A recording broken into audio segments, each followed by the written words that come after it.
जितने भी स्टूडेंट हमारे चैनल चाणक्य स्टडी पॉइंट को देख रहे हैं, आप सारे लोगों का हमारे चैनल पर बहुत बहुत स्वागत है। आशा करता हूं कि आप सारे लोग अपनी तैयारी काफ़ी ज़ोर शोर से कर रहे होंगे और आप अपने लक्ष्य की ओर बढ़ रहे होंगे। जो आपने कक्षा 10 के लिए जो अपना लक्ष्य रखा है, यानी कि 450 अंक प्लस, और उसी क्रम में आगे बढ़ते हुए आपका जो यह परिवार है, आपका जो फैमिली है, यानी कि जो आपका चाणक्य स्टडी पॉइंट, वह भी आपका साथ हमेशा निभाएगी।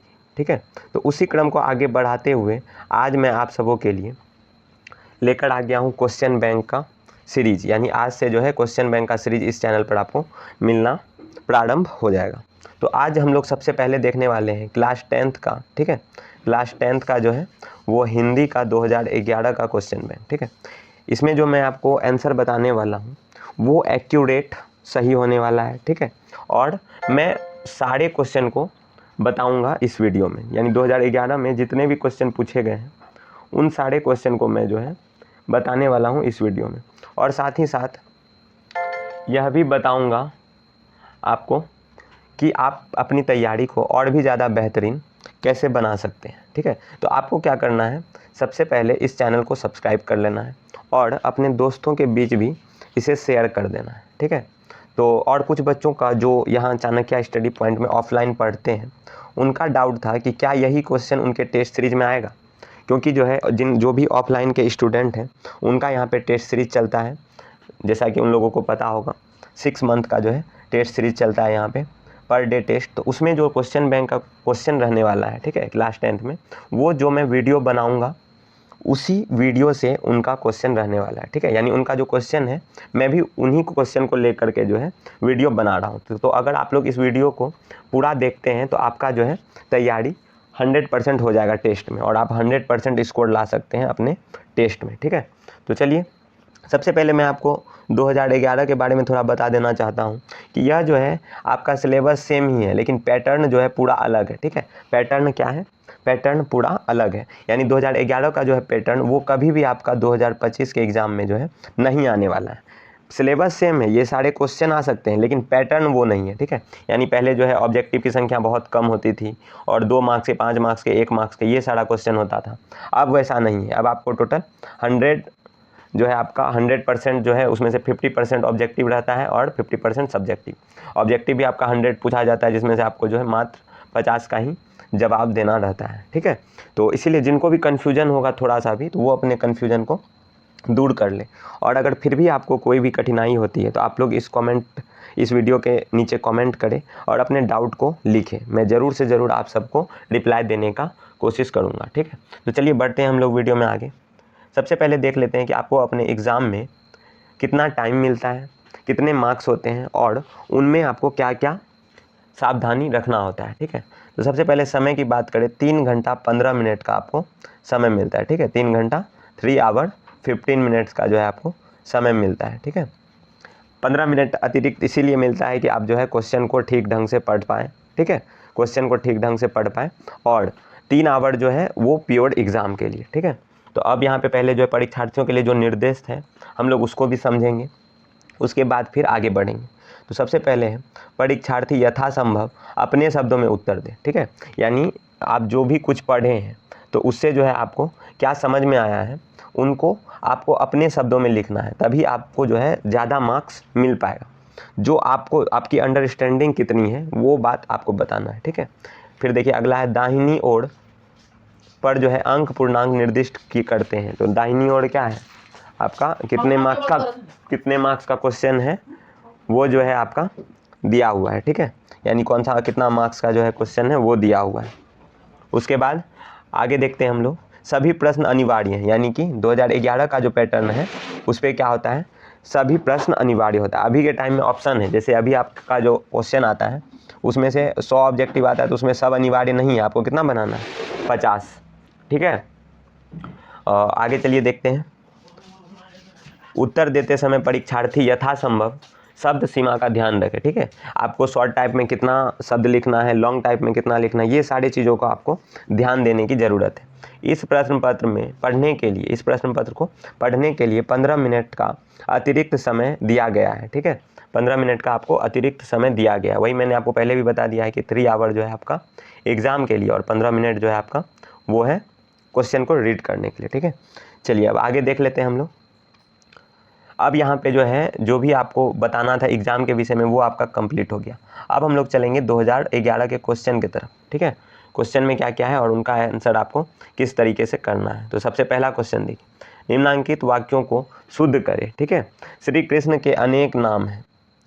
ध्यान से आप लोग सुनिएगा और समझिएगा, और साथ ही साथ अपने जब भी आप वीडियो को देख रहे हैं तो आप लोग अपने साथ में कॉपी ज़रूर रखें, अपना नोटबुक ज़रूर रखें। जो भी मैं बता रहा हूँ उसको लिखते हुए चलिए, नोट्स बनाते हुए चलिए साथ में। इससे जो है आपका तैयारी 100% कंप्लीट होता जाएगा, ठीक है, 100%। अगर आप कॉपी लेके नहीं करेंगे, डायरेक्ट जो है आप बस सिर्फ जो है आप लेक्चर देखेंगे तो आपको हो सकता है बहुत कम जो है कम समझ में आए, ठीक है। चलिए सबसे पहला है श्री कृष्ण के अनेक नाम है। इसको आप लोग शुद्ध करने का पहले कोशिश कीजिए। हमारी सौभाग्यवती कन्या का विवाह होने जा रहा है, ठीक है, ये भी है। मेरा नाम श्री कमल किशोर जी है। अगला है आपका, मैं गाने की कसरत कर रहा हूँ। कई रेलवे के कर्मचारी की छटनी हुई, ठीक है।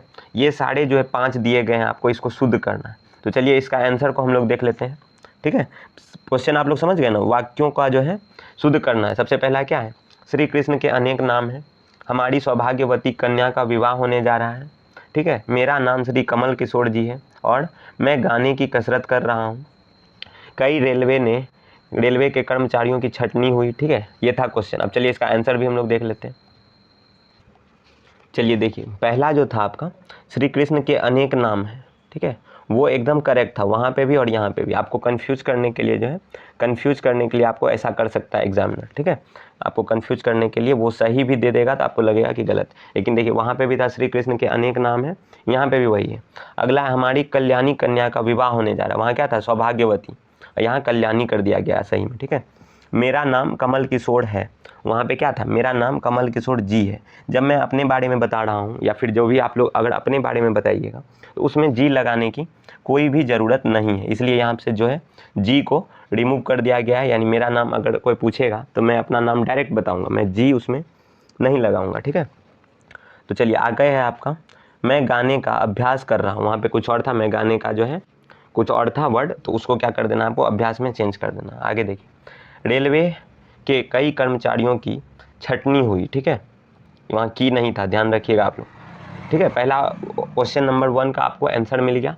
अब मैं आशा करता हूँ कि आप लोग अपने कॉपी में नोट भी कर लिए होंगे, ठीक है। चलिए अब चलते हैं क्वेश्चन नंबर 2 की तरफ, ठीक है। देखिए आपके सामने क्वेश्चन नंबर 2 है, कारक के भेदों का नाम विभक्त चिन्हों के साथ लिखें, ठीक है। आपको किसके बारे में बताना है, कारक का। ये इंग्लिश ग्रामर का पार्ट है, आप सभी को पता होगा। कारक किसे भी कहते हैं, किसे कहते हैं, और उनके भेदों को आपको जानना अत्यंत ही जरूरी है। और अथवा में देखिए, सर्वनाम के भेदों का नाम उदाहरण सहित लिखे, यानी कारक और सर्वनाम दोनों ही इस क्वेश्चन में आपको पूछा गया है, ठीक है। तो चलिए हम लोग आंसर को देखते हैं और समझते हैं। सबसे पहले अगर कारक का बात करें हम लोग, ठीक है, कारक को आप लोग पढ़े भी होंगे इंग्लिश ग्रामर में, हिंदी ग्रामर में। तो कारक जो है क्या होता है, जो क्रिया की उत्पत्ति में सहायक हो उसे कारक कहते हैं, ठीक है। यानी कोई भी क्रिया हो रही है तो उसको जो सहायता प्रदान करेगा वो हमारा कौन है, कारक। जैसे कृष्ण ने पांडवों से कौरवों का नाश करवाया। आप देखिए, कराया कौन, पांडवों से, कराने वाला कौन था, कृष्ण, किया किसने, पांडवों ने, और नाश करवाया किसका, कौरवों का। अब देखिए यहाँ पे 3 चीज़ आ रहा है, ठीक है। ये तो क्रिया हो रही है और इसको सपोर्ट क्या कर रहा है, जैसे कृष्ण को कौन सपोर्ट कर रहा है, ने, पांडवों से, पांडव को कौन सपोर्ट कर रहा है, से, कौरवों का, कौरव को कौन सपोर्ट कर रहा है, का, नाश करवा दिया, ठीक है। अब ये सब क्या है, ने, से, का, ये सब है कारक, ठीक है। आपको याद रखना है, भूलिएगा नहीं, ठीक है। अब बात करते हैं कारक के जो है विभक्त वो कितने होते हैं, विभक्ति, और क्या क्या होता है, ठीक है। तो देखिए यहाँ पे लिखा हुआ है, कर्ता ने कर्म को करण से संप्रदान को के लिए, अपादान से संबंध में पर का के की, अधिकरण में पर नहीं होगा, यहाँ सिर्फ में होगा, ठीक है। संबोधन हे, हो, अरे, अजी, आह, ठीक है। ये था कारक की विभक्तियाँ, ठीक है। अब आगे हम लोग चलते हैं। आगे क्या था क्वेश्चन, याद है कि नहीं, भूल गए। आगे था सर्वनाम के बारे में बताना आपको, ठीक है। सर्वनाम, अब ये तो काफ़ी ज़्यादा इजी है, संज्ञा सर्वनाम आप लोग बचपन से ही पढ़ते आ रहे होंगे, ठीक है। तो सर्वनाम किसको बोलते हैं? आसान भाषा में मैं आपको बता रहा हूँ, जो भी वर्ड, ठीक है, जो भी शब्द संज्ञा के स्थान पे आता है उसके हम लोग क्या कहते हैं? उसे कहते हैं सर्वनाम। संज्ञा किसे कहते हैं? आप किसी भी वस्तु, व्यक्ति या स्थान के नाम को हम लोग संज्ञा कहते हैं। जैसे किसी का नाम है, मान लीजिए राहुल किसी का नाम है, ठीक है, तो राहुल क्या है? संज्ञा। अब राहुल को हम लोग हे करके बुलाते हैं, अरे कह के बुलाते हैं या तुम कह के बुलाते हैं, तो ये सब क्या है? ठीक है, जैसे राहुल को बोले तुम यहाँ आओ, तो तुम क्या है? राहुल के जगह पे आ गया, लेकिन बोल किसको रहे हैं? राहुल को ही ना। तो संज्ञा के जगह पे आ गया कौन? तुम। तो तुम क्या हो जाएगा? तुम हो जाएगा आपका सर्वनाम। ठीक है, समझ में आ रहा होगा आप लोगों को, मैं आशा करता हूँ। और अगर आप लोगों को यह वीडियो पसंद आए तो आप लोगों को बस एक ही चीज़ करना है, जिससे हम लोग को जो है मोटिवेशन मिलती है, ठीक है, वो है आपका लाइक करना है। ठीक है, चलिए अब आगे बढ़ते हैं। इस सर्वनाम के भेद क्या होते हैं, कितने होते हैं? ठीक है, सर्वनाम के टोटल 6 भेद होते हैं। ठीक है, अब कौन कौन सा भेद होता है उसे हम लोग देखते हैं। सबसे पहला है पुरुषवाचक सर्वनाम। किसी पुरुष या किसी प्राणी का बोध कराने वाला शब्द को पुरुषवाचक सर्वनाम कहते हैं। जैसे वह, मैं, तुम, तू, वे, यह। ठीक है, ये सब क्या करवा रहा है? पुरुष जाति का बोध करवा रहा है, तो हम लोग क्या बोलेंगे? हम लोग उसको बोलेंगे पुरुषवाचक। ठीक है, पुरुषवाचक सर्वनाम, उसको क्या बोलेंगे हम लोग? पुरुषवाचक सर्वनाम। उसके बाद बात करते हैं हम लोग निश्चयवाचक सर्वनाम का। ठीक है, निश्चयवाचक सर्वनाम वे सर्वनाम शब्द जो किसी व्यक्ति, वस्तु अथवा स्थान का निश्चित रूप का बोध करवाए। ठीक है, निश्चित रूप का करवाए, निश्चयवाचक सर्वनाम कहलाता है। जैसे यही, इसी, वहीं, उसने आदि निश्चयवाचक सर्वनाम शब्द है। ठीक है, यानी जैसे मान लीजिए उसी टाइम पे तुम आना, मैंने किसी को बोला, तो उसी जो है क्या है? उसी उस टाइम को फिक्स कर रहा है। जैसे मैं 5 बजे बोला तो 5 बजे ही आना, उसी टाइम में। ठीक है, तो 5 बजे क्या हो जाएगा? फिक्स हो गया, और उसको फिक्स करने वाला कौन है? उसी। तो ये हमारा क्या हो गया? निश्चयवाचक। ठीक है, निश्चयवाचक, जो निश्चय करवाता हो। अब देखिए इसी का उल्टा हो जाएगा सेम, क्या? अनिश्चयवाचक। जो सर्वनाम शब्द निश्चित व्यक्ति, वस्तु का बोध नहीं कराता है उसे हम लोग अनिश्चयवाचक सर्वनाम कहते हैं। जैसे किसी और कहीं। ठीक है, किसी, किसी का नाम राहुल है, तो क्या पता चल रहा है आपको किसका नाम राहुल है? मैंने बोला कि इस क्लास में किसी का नाम राहुल है, तो उससे पता तो नहीं चल रहा है आपको, यानी निश्चित हुआ क्या? नहीं हुआ निश्चित।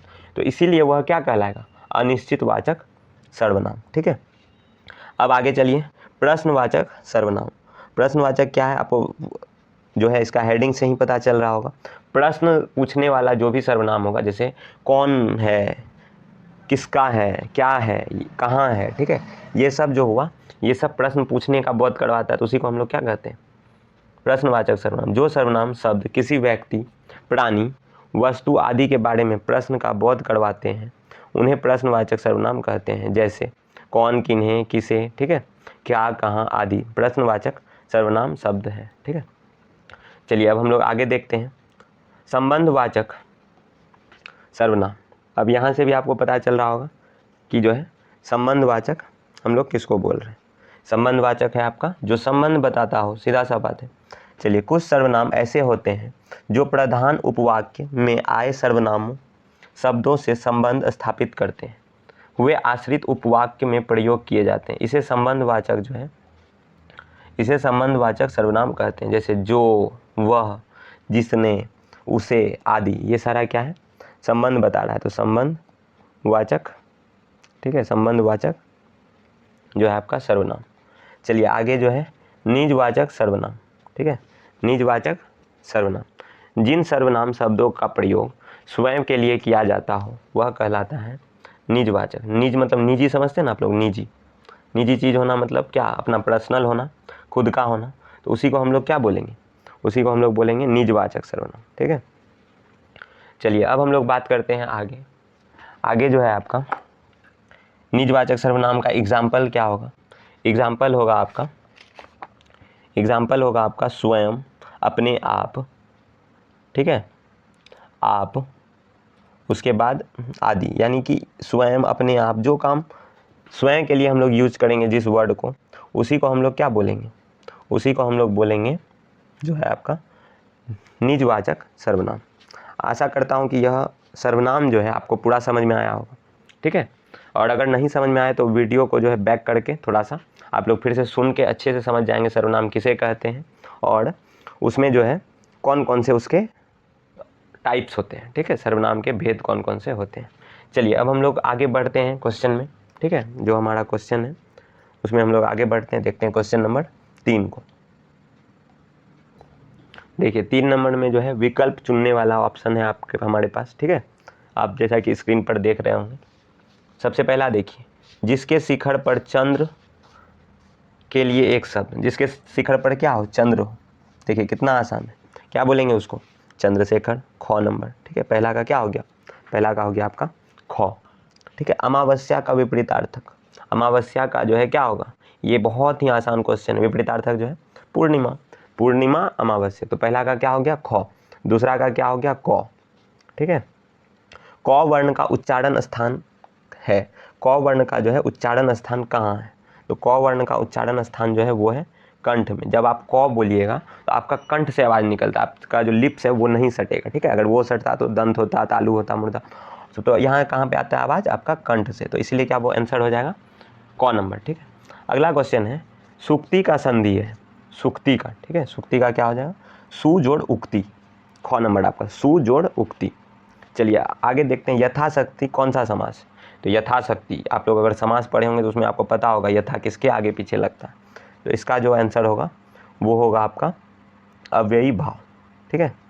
चलिए अब आगे देखते हैं हम लोग, अगला क्वेश्चन हमारा क्या है, निम्नलिखित गद्यांश को पढ़कर नीचे दिए गए प्रश्नों के उत्तर लिखें। चलिए देखते हैं, हम लोग पहले गद्यांश को पढ़ेंगे, फिर जो है आपका उसके क्वेश्चन को भी करेंगे, ठीक है। कहानी अपनी कथावृत्ति के कारण संसार की प्राचीनतम विद्या है, ठीक है। गल्प, कथा, आख्यान क्या, ठीक है, कहानी, इन अनेक नामों से आख्यात विख्यात कहानी का इतिहास विविध कोनियाँ है।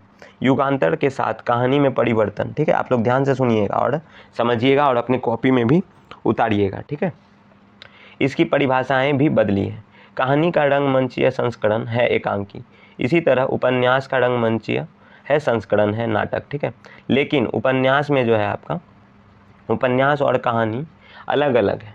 कहानी एवं एकान्वित प्रभाव होता है, उपन्यास में समेकित प्रभावविंती जो है होती है। कहानी को बुलबुला और उपन्यास को प्रभाव माना गया है। कहानी टॉर्च लाइट है, ठीक है, किसी एक बिंदु या वस्तु को प्रकाशित करती है। उपन्यास दिन के प्रकाश की तरह शब्दों के समान रूप में है, ठीक है, प्रकाशित करता है। कहानी में एक और एक घटना ही होती है। उपन्यास में प्रमुख और गौण कथाएं होती है। कहानी ध्रुपद की तान की तरह है, आरंभ होते ही समाप्ति का सम विषम उपस्थित हो जाता है। उपन्यास शास्त्रीय संगीत का आलाप है, आलाप में आंधी रात गुजर जाती है, ठीक है। आप लोग को थोड़ा सा ये समझने में दिक्कत हो रहा होगा, लेकिन अब क्या कर सकते हैं, 2011 में जो भी पूछा गया है तो उनको आप सबको रिवीजन के तौर पर कर लेना है, ठीक है। चलिए आगे देख लेते हैं हम लोग। कुछ लोग दर्शक दीर्घा में सो जाते हैं, कुछ घर लौट जाते हैं, पर कहानी शुरू हो गई तो पढ़ने वाले को ख़त्म तक पहुंचाने को लाचार कर देती है। चाहे परोसा गया खाना तब ठंडा हो या डाकिया दरवाजे पर खड़ा, कहानी प्रमुख हो जाती है। उपन्यास पुस्तक से निकलकर पाठक के साथ शौचालय, शयनगृह, चौराहा, सड़क, संवंत्र, ठीक है, चलने लगता है। उपयुक्त गद्यांश का एक समुचित शीर्षक दे। सबसे पहला क्वेश्चन देख लीजिए आप लोग, सबसे पहले में आपका जो है शीर्षक मांग रहा है आपसे। दूसरा में कहानी अन्य किन मानों पर आख्यात विख्यात है, ठीक है, दूसरा। तीसरा है कहानी और उपन्यास का मुख्य अंतर बताना है। चौथा है आपका उपन्यास पुस्तक से निकलकर पाठक के साथ कहाँ कहाँ चलने लगता है। पांचवा क्वेश्चन आपका कहानी पाठक को किस प्रकार लाचार कर देती है, ठीक है। संसार की प्राचीनतम विद्या कहानी क्यों है, ठीक है। अब हम लोग जो है इसका आंसर देखने वाले हैं, ठीक है, इसका हम लोग आंसर देखने वाले हैं। तो चलिए देखते हैं हम लोग इसका आंसर। सबसे पहले अगर हम लोग जो आपसे पूछा गया था क्वेश्चन, तो उसमें पूछा गया था शीर्षक के बारे में। तो आप लोग जो कहानी मैंने अभी आपको जो है बताया है उसमें जो है शीर्षक क्या हो सकता है, उसमें दो चीज़ों के बारे में बात किया गया है, ठीक है, कहानी और उपन्यास। तो शीर्षक भी क्या होगा, कहानी और उपन्यास, जो सबसे नॉर्मल शीर्षक है। तो देखिए यहाँ पे 4 नंबर का अ का आंसर, ठीक है, कहानी और उपन्यास जो है उसका शीर्षक हो जाएगा। उसी तरह आगे आपसे पूछा गया था कहानी अन्य किन मानों से जो है आख्यात विख्यात है। तो देखिए कहानी जो है गल्प, आख्यायिका और कथा का जो है के बारे में बताया गया है, इनमें उनसे आख्यात विख्यात है। गौ नंबर का क्वेश्चन था आपका, कहानी और उपन्यास में मुख्य अंतर क्या है? तो कहानी में पूर्णतः एक ही कथा होती है, जबकि उपन्यास में एक प्रमुख और अनेक गौण कथाएं होती है। ठीक है, उपन्यास में कुछ गौण भी होती है, लेकिन कहानी में क्या होता है आपका, एक ही होता है। इसे आप लोग याद रखेंगे। चलिए अगला क्वेश्चन देखते हैं हम लोग। ठीक है, गौ नंबर में आपसे पूछा गया था, उपन्यास पुस्तक से निकलकर पाठक के साथ कहाँ कहाँ चलने लगता है? तो ठीक है, उपन्यास पुस्तक से निकलकर पाठक के साथ जो है शौचालय, शयनगृह, चौराहा, सड़क, सर्वत्र घूमने लगता है। 5वां क्वेश्चन था, आपसे पूछा गया था कि जो है कहानी पाठक को किस प्रकार लाचार कर देती है? ठीक है, तो यहाँ देखिए 5वां का, कहानी पाठक को इतना लाचार कर देती है कि परोसा गया उसका खाना ठंडा हो जाए, या फिर डाकिया दरवाजे पर दस्तक देता है लेकिन कहानी नहीं छोड़ता है। ठीक है, जब तक वह जो है ख़त्म ना हो जाए, यानी उसको जो है कहानी पूरा करना ही है। ठीक है, चलिए अब अगला क्वेश्चन देखते हैं हम लोग, जो आपका लास्ट था 6 नंबर, संसार की प्राचीनतम विद्या कहानी क्यों है? कहानी अपनी कथावृत्ति के कारण संसार की प्राचीनतम विद्या है। ठीक है, चलिए ये था हमारा जो पहला गद्यांश था उसका आंसर। ठीक है, अब हम लोग दूसरे गद्यांश को पढ़ेंगे, फिर उसके आंसर को समझेंगे। ठीक है, देखिए ब नंबर में गद्यांश है आपका, प्रकृति और मनुष्य का संबंध ऐतिहासिक दृष्टि से काफ़ी बाद में शुरू हुआ, क्योंकि प्रकृति पहले से थी, मनुष्य बाद में आया, लेकिन अपने विकास के क्रम में मनुष्य ने शीघ्र ही प्रकृति पर अपना इच्छा आरोपित करनी चाहिए, और तब से संघर्ष और स्वीकृति का एक लोमोहक, ठीक है, लोमहर्षक नाटक मनुष्य और प्रकृति के बीच चला आ रहा है। आज भी मनुष्य प्रकृति का ही पुत्र है।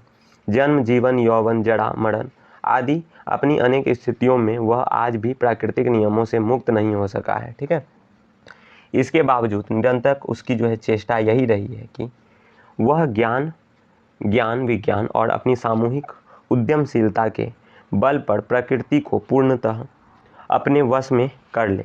यह इतिहास मनुष्य, ठीक है, यह इतिहास मनुष्य के विजय और प्रगति का इतिहास है, या उसकी पराजय और दुर्गति का।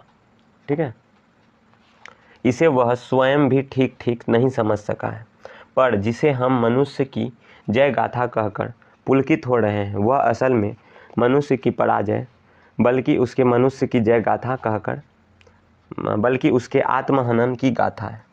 देखिए कितना अच्छा जो है गद्यांश यहाँ पे दिया गया है। ठीक है, आप लोग चलिए इसका क्वेश्चन का आंसर देने का कोशिश कीजिए। प्रस्तुत गद्यांश का जो है एक उपयुक्त शीर्षक, तो जिसके बारे में हम लोगों ने कहानी को पढ़ा है वही इसका शीर्षक हो। ठीक है, अगला है, विकास के क्रम में मनुष्य के निरंतर किस प्रकार और क्या आरोपित करना चाह। गौ नंबर में है, मनुष्य क्या ठीक ठीक नहीं समझ सका है। उसके बाद है आपका घ नंबर, मनुष्य के पराजय और आत्महनन की गाथा क्या है। चलिए इसके हम लोग आंसर को देखते हैं और आपको समझाते हैं।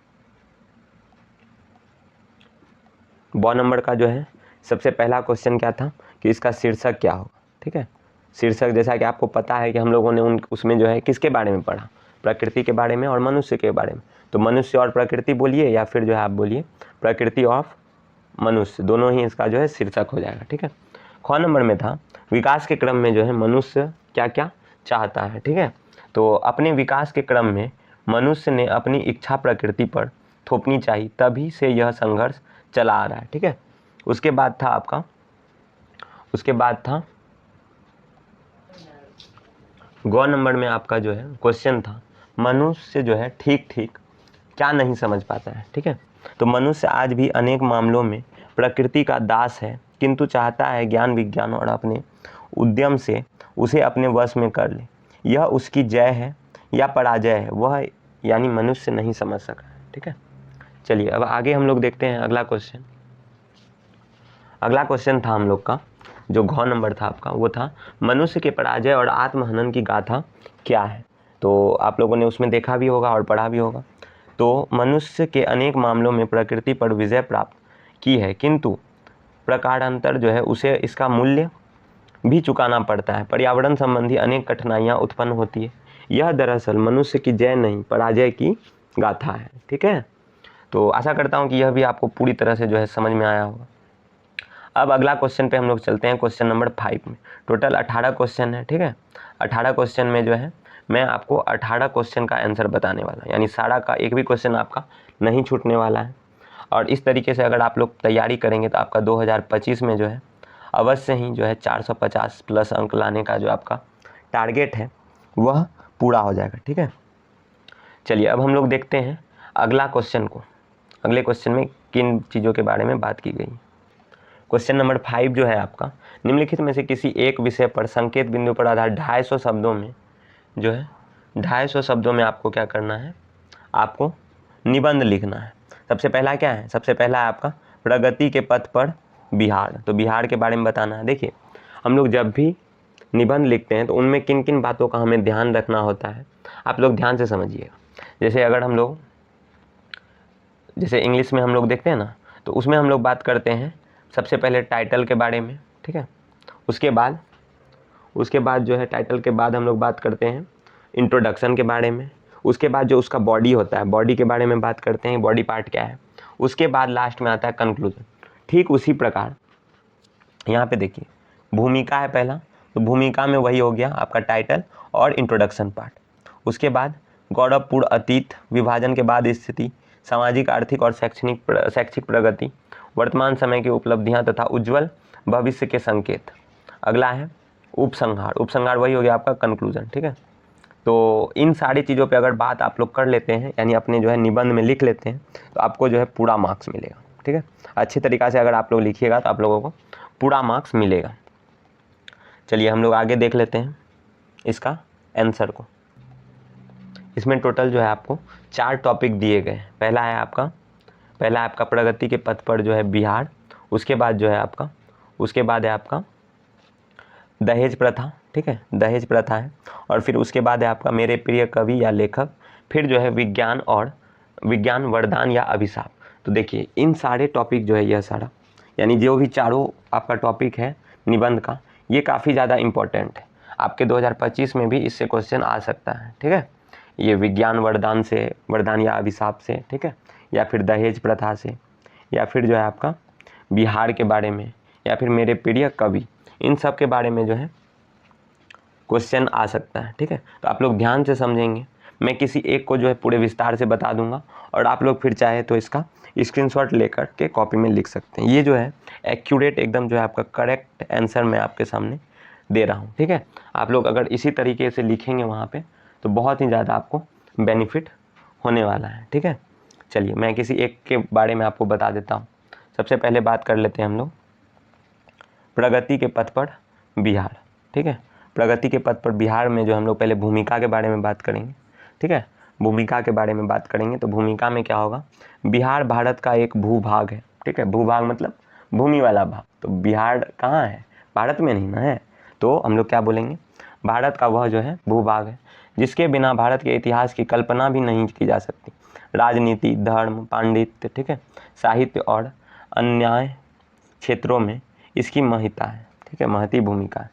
अब गौरवपूर्ण अतीत के बारे में, यानी भूमिका में आपको कुछ इंट्रोडक्शन बता देना है टाइटल के बारे में, जो भी आपसे पूछा जाएगा, ठीक है, उनके बारे में बता देना है। उसी तरह अब अतीत के बारे में बात करना, गौरवपूर्ण अतीत, तो बिहार का क्या क्या अतीत रहा है उसके बारे में हम लोग बात करेंगे। बिहार ने चाणक्य जैसी अर्थशास्त्री, चंद्रगुप्त और अशोक जैसे राजा, महावीर और बुद्ध जैसा धर्म प्रवर्तक, इस तरीके से अगर आपने जो है बोर्ड में लिख दिया ना, तो आपको पूरा नंबर मिलने से कोई भी नहीं रोक पाएगा। ठीक है, तो आप लोग ध्यान से तैयारी कीजिए और जिस तरीके से मैं आपको बता रहा हूँ एकदम उसी तरीके से समझिए और उसको लिखने का कोशिश कीजिए। ठीक है, मैं खुद भी जो है अच्छा मार्क्स ला चुका हूँ। ठीक है, मैट्रिक में, इसीलिए मैं आपको बता सकता हूँ। मेरे जो है 450 अंक के आसपास मार्क्स जो है आया हुआ है। किसी दिन मैं एक आप सबों के लिए वीडियो भी बनाऊँगा, उसमें मैं अपना मार्कशीट भी आपको दिखाऊँगा। ठीक है, चलिए अब आगे बात कर लेते हैं। जयप्रकाश जैसा जो है क्रांतिकारी दिया है कौन, बिहार। ठीक है, इन सब कारणों से बिहार जाना जाता है, बिहार का अतीत है ये। ठीक है, ठीक उसी तरह अब बात करते हैं विभाजन के बाद की स्थिति। आपको पता है कौन से विभाजन की बात हो रही है, जब वो झारखंड से अलग हुआ। ठीक है, ध्यान रखिएगा आप लोग। बिहार जो है पहले किस में, झारखंड बिहार में ही मिला हुआ था। बाद में 2000 में जो है उसे अलग कर दिया गया, ठीक है, 2000 में। चलिए अब बात कर लेते हैं विभाजन के बाद की स्थिति। कभी यह खनिज संपदा से परिपूर्ण था, लेकिन हाल में झारखंड के अलग राज्य बनने से यह संपदा जो है कम हो चली है। ऐसे संपन्न राज्य में एक समय ऐसा आया कि यहाँ की ख्याति अपहरण, रंगदारी, बुरी सड़कें, अशिक्षा, गरीबी, कुपोषण, बेरोजगारी के समुद्र के रूप में होने लगे, ठीक है। यानी आपको पता है बिहार में जो है कुछ, अभी तो फिर भी बहुत ज़्यादा स्थिति ठीक है, ठीक है। एक टाइम ऐसा आया था जो यहाँ जो है पूरी तरीके से जो है रंगदारी, अपहरण, बुरी सड़कें, अशिक्षा, यही सब होने लगा था, ठीक है। तो तभी जो है काफ़ी स्थिति जो है खराब हो गई थी। अब बात करते हैं अगला हम लोग सामाजिक, आर्थिक और शैक्षिक प्रगति। किंतु पिछले कुछ दिनों में बिहार में सब कुछ नया नया लगता है, ठीक है। 4-5 वर्षों के दौरान जो हुआ है, ठीक है, उसकी सराहना सर्वत्र हो रही है। पंचायतों और नगरों निकायों में महिलाओं के 50% आरक्षण का माहौल बदल गया है। नारियां सिर उठाकर चलने लगी है।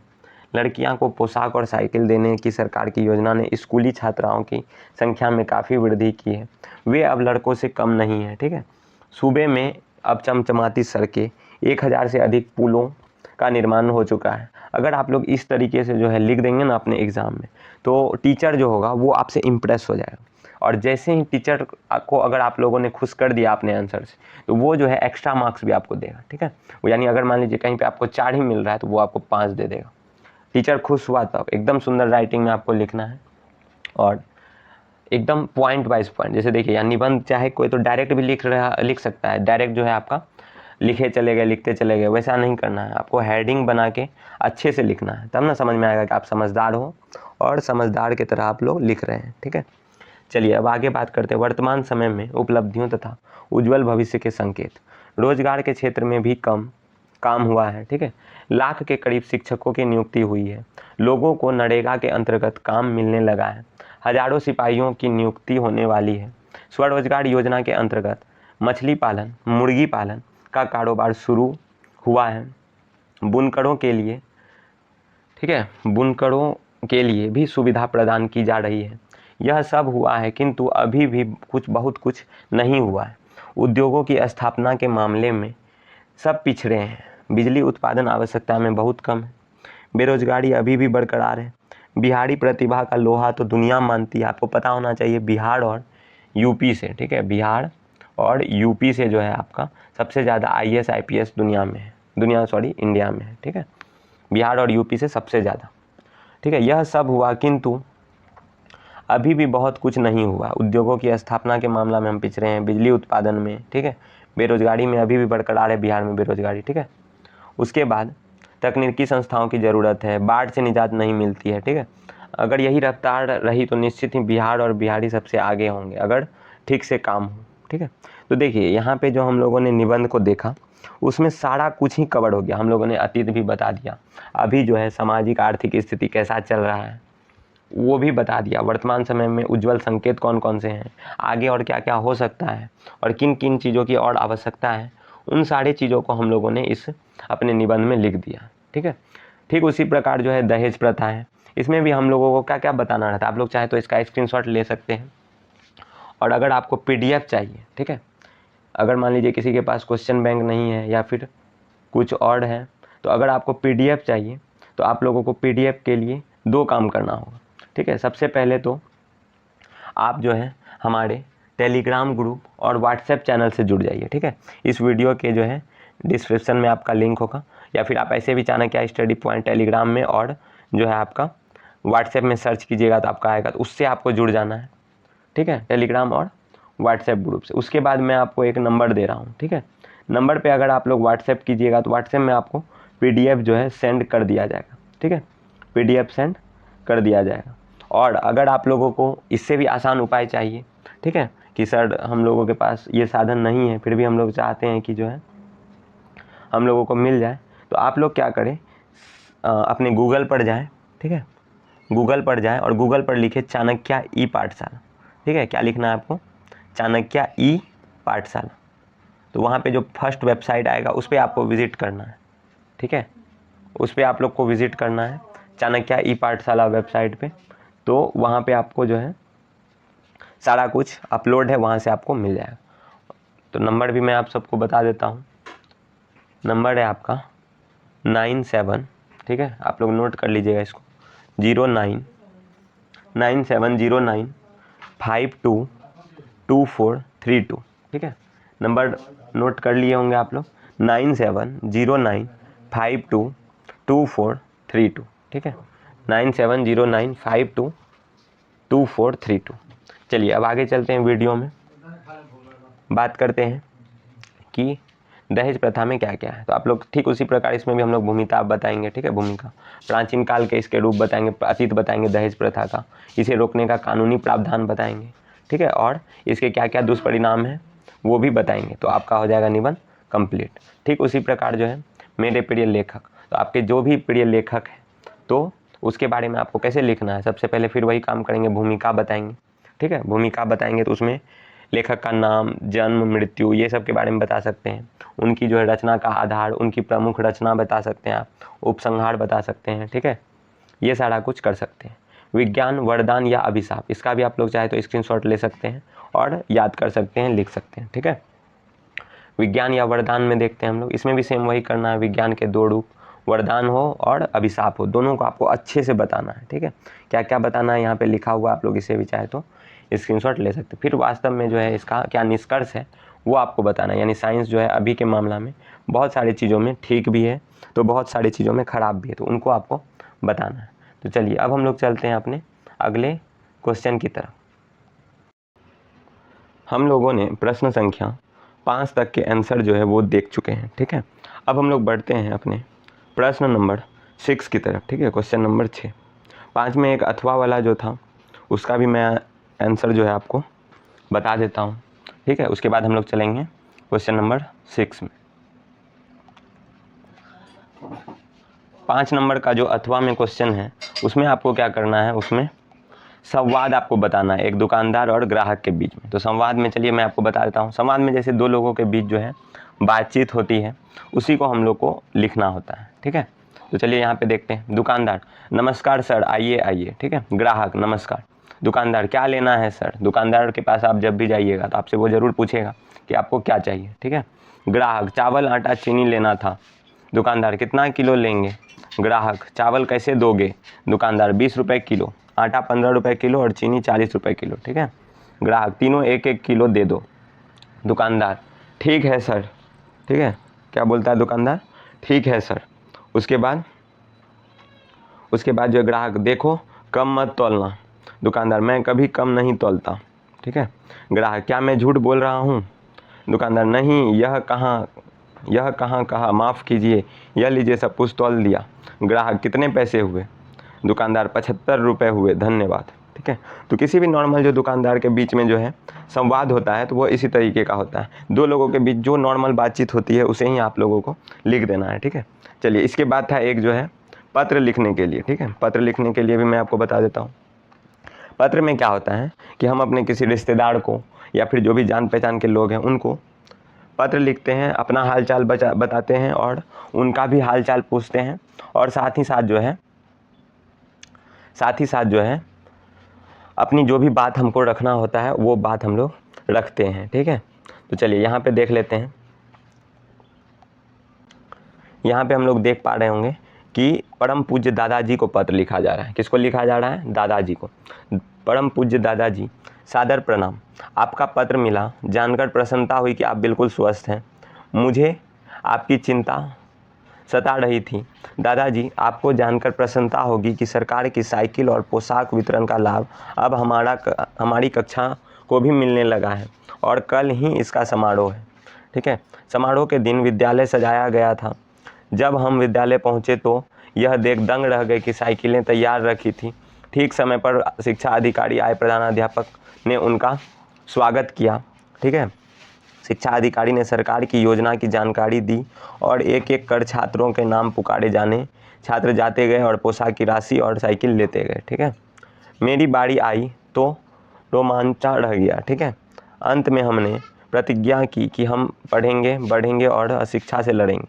अब हम सब एक साथ अपनी साइकिल पर स्कूल जाते हैं। सभी बड़ों को प्रणाम, आपका नितिन, ठीक है। तो आप जैसे ही हाल चाल पूछ लेते हैं उसके बाद उसके बाद आपको अपना बता देना आप जो भी बता रहे हैं, या कभी कभी होता है अपने पुस्तक के लिए पैसा मांगना होता है, या कोई स्कूल की फ़ीस भरने के लिए पत्र लिखना होता है, ठीक है। ये सब को आपको जो भी रीज़न है आपको बताना है इसमें। चलिए, अब अगला क्वेश्चन था 6 नंबर में। 6 नंबर में क्वेश्चन था कि मंगमा का चरित्र चित्रण करें। आप लोगों ने ज़रूर पढ़ा होगा दही वाली मंगमा, ठीक है। दही वाली मंगमा जो है उसी में मंगमा का जो है आता है, ठीक है। चलिए, तो मंगमा अपने छोटे से परिवार की स्वामिनी थी, ठीक है। और उसके बाद वह वात्सल्यमयी थी, ठीक है। वह अपने पोते को बहुत प्यार करती थी। वह पतिव्रता थी। उसमें जीवन के प्रति एक प्रकार की ऊब भी है और एक प्रकार का आकर्षण भी है। उसमें लोक जीवन के सारे संस्कार वर्तमान हैं। उसमें अपने परिवार के प्रति अतिशय लगाव है। वह स्वामिनी है। वह अपने स्वाभिमान की रक्षा के लिए अपने बहू बेटी से अलग हो जाती है, ठीक है। दही वाली मंगमा जब पढ़े होंगे आप, तो उसमें कहानी पता होगा आपको, वो कैसे जो है अपने पोते के लिए क्या क्या करती है और अपने जो है बहू बेटी से अलग हो जाती। चलिए, अब अगला क्वेश्चन देखते हैं हम लोग। अगला क्वेश्चन है, देखिए 7 नंबर का क्वेश्चन है, माँ मंगू को अस्पताल क्यों नहीं भर्ती कराना चाहती, विचार करें। उसके बाद है, सीता अपने ही घर में घुटन क्यों महसूस करती है। लेखक ने कहानी के शीर्षक नगर क्यों रखा, स्पष्ट करें। चलिए देखते हैं माँ मंगू। देखिए, माँ अस्पताल की व्यवस्था से मन ही मन कांप जाती थी। वह लोगों को अस्पताल के लिए गौशालाओं की उपमा देती थी। मंगू बिस्तर पर पैखाना पेशाब कर देती थी। वह बिछौने पर ही खाती थी। माँ जी के आत्मविश्वास था कि अस्पताल के डॉक्टर, नर्स आदि सभी अपना अपना काम को पूरा करेंगे। बिस्तर पर जो है उनके कपड़े और बिस्तर कौन बदलेगा। माँ जी के मन में इस तरह के विविध प्रश्न उठ रहे थे। इसी कारण से वो जो है मंगू को अस्पताल में भर्ती नहीं कराना चाहती थी, कराने से जो है डरती थी, ठीक है। अब हम लोग बात करेंगे सीता के बारे में, ठीक है। सीता के 3 बेटे थे, बहुएं और पोते पोतियां हैं, ठीक है। मात्र बच्चों को छोड़कर, ठीक है, बच्चों को छोड़कर उससे किसी को लगाव नहीं है। बच्चे जब भी आकर उसके पास खेलते कूदते तो बहुत चीखती चिल्लाती। कोई बेटा पास आकर उसका हाल चाल नहीं पूछता, ना ही कभी आकर बैठता था, ठीक है। बहुएं अक्सर जली कटी सुनाती। तीनों बेटों ने तय कर लिया था कि सीता बारी बारी से हर एक के यहाँ रहेगी और उसके यहाँ खाएगी। इसी कारण से सीता अपने ही घर में घुटन महसूस करती थी, ठीक है। आपको आशा करता हूँ कि समझ में आया होगा।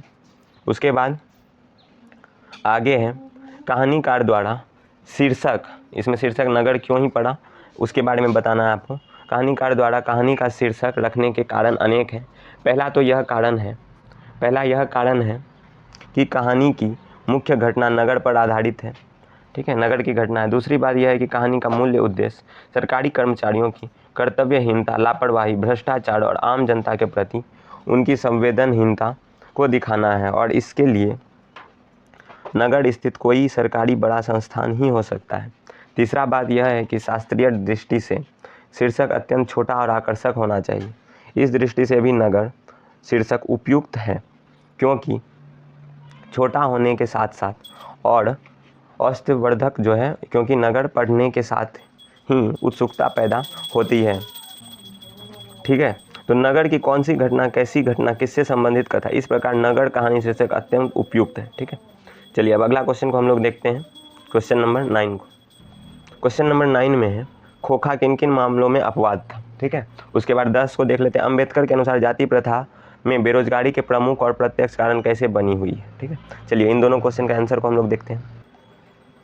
सबसे पहले खोखा के बारे में जान लेते हैं। सेन दंपति अपनी लड़कियों को सभ्यता, सुसंस्कार का पाठ पढ़ाए थे। वे अपने घर में शिष्टता का व्यवहार कायम करने के लिए अपनी 5 बेटियों को सुशिक्षित करने का भरपूर प्रयास किए थे। लेकिन जब खोखा का आविर्भाव होता है, ठीक है, तो जब भी खोखा का जो बात आता है तो वो क्या होता है, तो अपवाद समझा गया, क्योंकि उसका लालन पालन पोषण जो है अत्यधिक लाड़ प्यार से किया गया। लाड़ प्यार के कारण वह गलती भी करता तो उसकी गलतियों को अलग तर्क दिए जाते। मोटर गाड़ी को कुछ हानि पहुंचा तो संभावित इंजीनियर का रूप दे दिया जाता।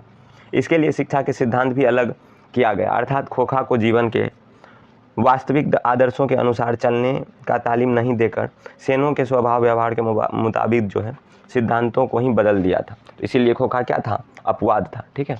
चलिए, अगला क्वेश्चन देखते हैं। भीमराव अम्बेडकर जो है जाति प्रथा के बारे में क्या बताएं, ठीक है। तो आगे है, जाति प्रथा, श्रम विभाजन मनुष्य की स्वेच्छा पर निर्भर नहीं है। आपको पता होगा श्रम विभाजन जो है उसके पुश्तैनी धंधे पर कर दिया जाता था, तो वो जो है काफ़ी गलत माना गया। क्योंकि अगर मान लीजिए किसी का, ठीक है, चप्पल जूता का दुकान है और उसे वह काम करने में मन नहीं लग रहा है, लेकिन जाति प्रथा के कारण उसे जबरन जो है वही काम करना होगा, तो ये तो गलत है ना। तो जाति प्रथा का श्रम विभाजन मनुष्य की स्वेच्छा पर निर्भर नहीं रहता, इसमें मानवीय कार्य कुशलता की वृद्धि नहीं हो पाती। इससे संभवतः जो है मनुष्य को दुर्भावना से ग्रस्त रहकर कम और टालू कार्य करने को विवश होना पड़ता। इस प्रथा में मनुष्य निष्क्रिय हो जाता है, ठीक है। इन बातों के माध्यम से लेखन ने जो है आर्थिक पहलू से जाति प्रथा को हानिकारक सिद्ध किया, हानिकारक है ही। साथ ही एक ऐसी प्रथा में समता, भ्रातृत्व एवं स्वतंत्रता नहीं होता है, जिससे समझा जा सकता है कि मानव की जो है जाति प्रथा रचनात्मक पहलू भी हानिकारक है। यानी जाति प्रथा को अगर हम लोग किसी भी पहलू से देखें तो वह क्या निकल कर आएगा, वह हानिकारक निकल कर आएगा, ठीक है। अगला क्वेश्चन है, बहादुर, अपने शब्दों में बहादुर का वर्णन करें। उसके बाद है बिस्मिल्लाह खां मतलब बिस्मिल्लाह खां की शहनाई, एक कलाकार के रूप में बिस्मिल्लाह खां का परिचय दे। उसके बाद आपको ये जो है लाइन, इस पंक्तियों का स्पष्ट भाव लिखना है, ठीक है। तो चलिए इन सब का जो है आंसर को हम लोग देखते हैं। सबसे पहले जानते हैं बहादुर के बारे में। बहादुर के बारे में आपको पता है ना, बहादुर क्या था? एक नेपाली लड़का था जो नौकरी करने आया था नौकर बन के, ठीक है। पहली बार दिखे बहादुर की उम्र 12-13 वर्ष थी, ठीक है। उसका रंग, मुंह एवं ठिगना जो है, ठिगना मतलब थोड़ा छोटा शरीर था, थोड़ा नाटा करके, ठीक है। वह सफ़ेद नेकर आदि बाकी सफ़ेद कमीज और भूरे रंग का पुराना जूता पहना था, ठीक है। ये था बहादुर का परिचय। उसके बाद हम लोग चलते हैं अगले क्वेश्चन की तरफ, बिस्मिल्लाह खां के बारे में, ठीक है। बिस्मिल्लाह खां जब हाथ में शहनाई लेकर उसे फूंकते थे तो शहनाई की आवाज़ सबके सिर चढ़कर बोलने लगती। उसकी शहनाई में सरगम था, उन्हें ताल मालूम था, राग मालूम था, सातों सुर आकार लेने लगते थे। संगीत का सुहाना सफ़र शुरू हो जाता था। उन्हें सरकार ने भारत रत्न से सम्मानित भी किया। फिर भी वे अत्यंत विनम्र रहे, शहनाई के शहंशाह थे, लेकिन कभी किसी कलाकार की आलोचना नहीं की। जिनसे भी सीखा उसे उसके प्रति आदर भाव रखा। इस प्रकार वे एक सच्चे कलाकार थे, ठीक है। चलिए अब आगे देखते हैं हम लोग अगला क्वेश्चन। 13 नंबर क्वेश्चन में आपको धूप में, बारिश में, गर्मी में, सर्दी में हमेशा चौकन्ना अपनी खाकी वर्दी में, इस कहानी का जो है, इस पंक्तियों का भाव आपको स्पष्ट करना है। उसके बाद 14 नंबर में आपका हमारी नींद शीर्षक कविता में कवि ने किन अत्याचारियों का जिक्र किया और क्यों, ठीक है। चलिए दोनों क्वेश्चन का जो है आंसर हम लोग देखते हैं, ठीक है। तो 13 नंबर में जो आपका पंक्ति थी उसका आपको भाव स्पष्ट करना था, ठीक है। तो 13 नंबर में जैसा कि आप लोगों को पढ़ के ही पता चल गया होगा, वो जो एक बूढ़ा और वृक्ष वाला जो था बात, उसी को लेकर के आपको स्पष्ट करना है। तो चलिए देखेंगे 13 नंबर के आंसर को। बूढ़ा चौकीदार वृक्ष हर स्थिति में अपना कर्तव्य अपनी बड़ी तत्परता के साथ निभाता, ठीक है। वह अपनी खाकी वर्दी में बड़ी सावधानी से के साथ जो है पहरेदारी करता। किसी अपरिचित को देखकर ललकार उठता, परिचित अपने को उसका दोस्त बताता है, ठीक है। ये सब होता है एक वृक्ष और उस आदमी के साथ, ठीक है। तो चलिए अगला क्वेश्चन देखते हैं 14 नंबर का, जिसमें था, ठीक है, 14 नंबर का क्वेश्चन क्या था? क्वेश्चन था आपका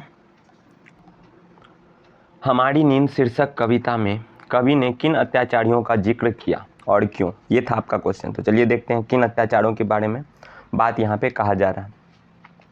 कवि यहाँ उन अत्याचारियों का जिक्र करता है जो हमारी सुविधा भोगी आराम पसंद जीवन से लाभ उठाते हैं। समाज एक वर्ग जो पेशा आराम की ज़िंदगी में अपने आप को ढाल लेता है, उसी का लाभ अत्याचारी उठाते हैं। हमारी बेपरवाहियों के बाहर विपरीत परिस्थितियों में लगातार लड़ते हुए बढ़ते जाने वाले जीवन नहीं रह पाते। इस अवस्था में अत्याचार करने की ब्राह को जो है आंतरिक सभी साधन जुटा लेते हैं, ठीक है। यानी जो पेशा वाले लोग हैं उसी का फ़ायदा कौन उठाते हैं? अत्याचारी लोग, ठीक है। चलिए अगला क्वेश्चन देखते हैं हम लोग 15 नंबर का। 15 नंबर में आपको एक गद्यांश दिया हुआ है, ठीक है। गद्यांश में देखेंगे, इसको पहले आपको रीड करना है, उसके बाद बताना है इससे जो है रिलेटेड क्वेश्चन। तो चलिए देखते हैं।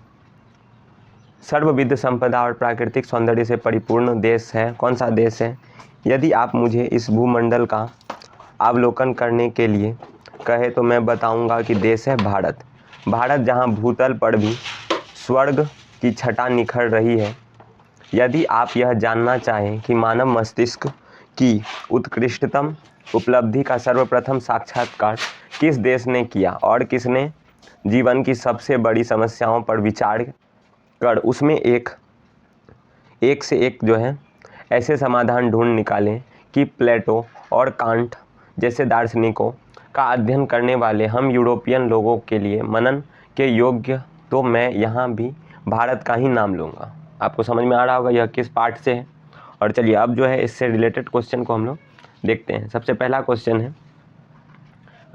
है कि प्रस्तुत गद्यांश किस पार्ट से उद्धत है। आप सारे लोगों का पता होगा, जहाँ पे भारत की बात कर रहे हैं हम लोग, तो ये कौन सा पार्ट होगा, भारत से हम क्या सीखें।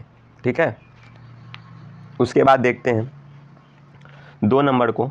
तो 2 नंबर में है इस गद्यांश के लेखक कौन है। भारत से हम क्या सीखो के लेखक जो हैं आपके वो है मैक्स मुलर। ठीक है, तीसरा नंबर है लेखक ने भारत की किन विशेषताओं का वर्णन किया। तो इसमें हम लोग लिखेंगे लेखक ने भारत में जो है प्राकृतिक संपदा, ठीक है, प्राकृतिक संपदा और सौंदर्य से पूर्ण है। यह जो है प्रबुद्ध ज्ञान का भी भंडार है। तो प्राकृतिक सौंदर्यता के बारे में बताया है। ठीक है, और जो है और क्या बताया, तो प्रबुद्ध ज्ञान से भरपूर है कौन, हमारा देश भारत। उसके बाद चौथा है आपका प्लेटो और कांट जैसे दार्शनिक का भी अध्ययन करने वालों का क्या मनन करने योग्य है और क्यों। तो इसका जो आंसर हो जाएगा, ठीक है, इसका आंसर हो जाएगा आपका क्योंकि यहाँ के लोगों के मानव मस्तिष्क में उत्कृष्टतम उपलब्धियाँ का पहले साक्षात्कार किया है। यह जो है उपलब्धि हो जाएगा किसका, इसका। चलिए अब 16 नंबर का क्वेश्चन देखते हैं। इसके बाद आपको 2 और क्वेश्चन बस देखना है, उसके बाद आपका जो है 2011 का पूरा कंप्लीट हो जाएगा। ठीक है, तो 16 नंबर में देखते हैं क्या है, निम्नलिखित पद्यांश को जो है पढ़कर प्रश्नों के उत्तर दे। इसको पढ़ना है और जो है आपको सारे का उत्तर देना है। ठीक है, चलिए तो इसको पढ़ते हैं। भारत माता ग्रामवासिनी, खेतों में फैला है श्यामल, धूल भरा मैलासा आंचल, गंगा यमुना में आंसू जल, मिट्टी की प्रतिमा उदासीनी। यह जो है कहानी। उपयुक्त पद्यांश के जो है रचनाकार कौन है। तो इसका आपको पता होगा, इसका होगा कौन, सुमित्रा नंदन। ठीक है, आप लोग कॉपी में नोट करते जाएंगे, सुमित्रा नंदन पंत। ठीक है, सुमित्रा नंदन पंत। दूसरा, प्रस्तुत पंक्तियाँ किस कविता से उद्धत है। इसका हो जाएगा आंसर भारत माता। ठीक है, क्या हो जाएगा, भारत माता। चलिए आगे देखते हैं, भारत माता कहाँ निवास करती है। तो भारत माता जो है, भारत माता को ग्रामवासिनी के रूप में चित्रण किया गया है। ठीक है, अधिकांशतः जनता गांव में निवास करती है। भारत माता भी कहाँ रहती है, गांव में। ठीक है, उसके बाद जो है साथ ही प्रकृति का अनुपम सौंदर्य ग्रामीण क्षेत्रों में ही दिखने को मिलता है। तो आपको अगर प्रकृति का सौंदर्य देखना है तो आपको कहाँ मिलेगा, ग्रामीण क्षेत्रों में। ठीक है, ग्रामीण क्षेत्रों में। चलिए अब अगला क्वेश्चन को हम लोग देखते हैं। मिट्टी की प्रतिमा उदासीनी जो है किसे कहा गया। तो भारत माता को क्या कहा गया, मिट्टी की प्रतिमा उदासीनी। इसका आंसर होगा भारत माता को कहा गया। प्रस्तुत कविता का भावार्थ लिखे। ठीक है, चलिए इसका हम लोग आंसर देखते हैं 5 नंबर का आपका। ठीक है, उसके बाद 2 और क्वेश्चन जो आपका बच रहा है, ठीक है, उसे हम लोग करेंगे। उसमें से 17 नंबर में है आपका कवि ने डफली किसे कहा और क्यों। ठीक है, उसके बाद कवि के दृष्टि से आज के देवता कौन है और वो कहाँ मिलेंगे। चलिए दोनों क्वेश्चन को करके हम लोग करते हैं 2011 के क्वेश्चन बैंक को, हिंदी का कंप्लीट। ठीक है, चलिए चलते हैं हम लोग आंसर की तरफ। सबसे पहले देखते हैं वो जो पंक्ति दिया हुआ था उसका भावार्थ। प्रस्तुत अवतरण में भारतीय प्रतंत्रतावाद का सजीव चित्रण किया गया है। भारत के प्राकृतिक वातावरण का मानवीकरण किया गया है, जिसमें भारत माता को रोती हुई मिट्टी की प्रतिमा बनाकर दर्शाया गया है। मिट्टी की प्रतिमा खेतों में लहलहाते फसल और धूल धूसरित आंचल से के माध्यम से कवि भारत के ग्रामीण क्षेत्रों के प्रति असीम आस्था और विश्वास व्यक्त कर रहे हैं। साथ ही पर्यावरण की सुरक्षा में ग्रामीण क्षेत्रों में प्राकृतिक अवतरण की प्राथमिकता देना चाहते हैं। तो ये था। अब चलिए 17 नंबर का हम लोग देखते हैं। 17 नंबर का क्वेश्चन में था कि कवि ने डफली किसे कहा और क्यों। ठीक है, तो जिन लोगों में दास वृत्ति बढ़ रही है, जो लोग पश्चाताप सभ्यता संस्कृति की दास्ता के बंधन में जो है बंध कर विदेश रीति रिवाज में बने हुए हैं, उसको कवि ने डफली कहा। ठीक है, क्योंकि वे विदेश की पश्चाताप संस्कृति को, विदेशी वस्तुओं की, अंग्रेजी की झूठी प्रशंसा में लगे हुए हैं, डफली की तरह राग आलाप रहे, पश्चाताप की विदेशी एवं अंग्रेजी की गाथा गा रहे हैं। तो उन लोगों को क्या कहा कवि ने? डफली। ठीक है, चलिए अब आगे देखते हैं आज का लास्ट क्वेश्चन 18 नंबर में। वो है, कवि की दृष्टि से आज के देवता कौन है? कवि ने भारतीय प्रजा जो खून पसीना बहाकर देश हित के लिए कार्य करती है, देश के लिए सर्वस्व न्योछावर कर देती है, जिसके बल पर देश सुख संपदा स्थापित होता है, किसान मजदूर जो स्वयं को आहूत होकर देश को सुखी बनाते हैं, वही आज के कौन है? देवता। ठीक है, आप सारे लोगों को अच्छे से इन सब चीज़ों को समझना है और प्रैक्टिस भी करना है, तभी आप जो है अच्छे नंबर प्राप्त कर पाएंगे। ठीक है, तभी आप अच्छे नंबर ला पाएंगे अपने बोर्ड एग्जाम में। चलिए आगे देख लेते हैं। कवि ने कहा कि आज के देवता मंदिरों में, राजप्रसादों में नहीं, बल्कि सड़कों पर पत्थर तोड़ते हुए खेतों में मिलेंगे। तो जो भी किसान लोग हैं, मजदूर लोग हैं, उनको क्या कहा? उनको जो है देवता कहा। ठीक है, देवता, आज के देवता कौन है? किसान और मजदूर। तो ये थी 2011 का जो है कंप्लीट सॉल्यूशन। ठीक है, आज हम लोगों ने इस वीडियो में 2011 का जो है हिंदी का संपूर्ण, ठीक है, कंप्लीट सॉल्यूशन जो है मैंने आपको बता दिया है। मैं आशा करता हूँ कि आपको किसी भी प्रकार की जो है दिक्कत नहीं हुई होगी इस वीडियो में, आपको समझ में भी पूरा आया होगा। और चलिए मैं आपको कुछ और बातें बता देना चाहता हूँ हिंदी के लिए कि आप लोग किस तरह से जो है अपना रिज़ल्ट को और बेहतर बना सकते हैं। जैसा कि मैंने आपको पहले भी बताया है कि मैंने खुद अच्छे अंक प्राप्त किए हैं 10th के एग्ज़ाम में, इसीलिए मैं आपको यहाँ पे गाइड कर रहा हूँ। ठीक है, मैं आपको बता पा रहा हूँ। तो हिंदी में आपको सबसे पहले क्या करना है? आपको अपनी राइटिंग पे ध्यान देना है। ठीक है, राइटिंग जितना अच्छा रहेगा आपका, उतना अच्छा आपको मार्क्स मिलेगा। ठीक है, साफ़ सुथरा लिखना है आपको एकदम अच्छे से, और राइटिंग पे पूरा जोर देना है। ठीक है, और जब भी प्रसंग व्याख्या करने की बात आए तो उसमें आपको लेखक का नाम, जो कहानी का शीर्षक है उसका नाम, ठीक है, उसके बाद ही अपने भाव को स्पष्ट करना है। इस तरीके से क्या होगा, आपका अच्छा मार्क्स ला सकते हैं। ठीक है, और जो है कहीं कहीं पे हेडिंग में आप लोग पेंसिल को भी यूज़ कीजिए अंडरलाइन करने में। जैसे मान लीजिए मैं नगर यहाँ पे डालता हूँ तो पेंसिल से यूज करूँगा उसको अंडरलाइन करने के लिए। ये सब टिप्स जो है काफ़ी ज़्यादा काम आती है आपके एग्ज़ाम में। ठीक है, तो आज के इस वीडियो में बस इतना ही। अगर आपको यह वीडियो पसंद आया होगा तो इसे लाइक कर दें, चैनल को सब्सक्राइब कर दें। ठीक है, उसके बाद अपने दोस्तों के बीच भी जो है शेयर कर दें, क्योंकि आप लोगों को वीडियो देखने में किसी भी प्रकार का कोई भी पैसा रुपया नहीं देना पड़ रहा है। तो हम लोगों का जो है मोटिवेशन यही है कि अगर आप लाइक कमेंट शेयर करेंगे तो उससे क्या होगा, मुझे पता चलेगा कि मैं जो काम कर रहा हूँ वो सही कर रहा हूँ। तो उससे क्या होगा, फिर मैं और इस तरीके के वीडियो आप सबों के लिए लाता रहूँगा। ठीक है, और आपको किस किस सब्जेक्ट का जो है PYQ चाहिए यानी क्वेश्चन बैंक चाहिए, उसे आप लोग कमेंट कर दीजिएगा। ठीक है, आज के इस वीडियो में बस इतना ही। धन्यवाद।